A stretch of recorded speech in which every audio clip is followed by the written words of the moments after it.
So Jamaicans continue to defy the odds in unconventional areas of sporting endeavor. In recent weeks, we have had 2 Jamaicans featuring prominently in the UFC, a sport that seems so foreign to Jamaicans and Jamaican culture. And hot on the heels of that comes another talented Jamaican in Rally X race car driver Fraser McConell, shooting to higher prominence after beating the field in the supercar category over the weekend.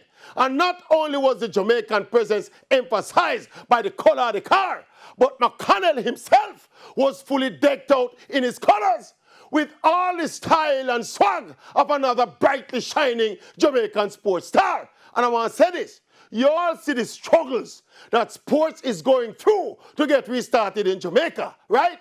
But the Jamaicans you see flying the flag high, thank God we're not depending on the restart of Jamaican sports, but these are Jamaicans who were in a position to venture overseas where active sports is being allowed.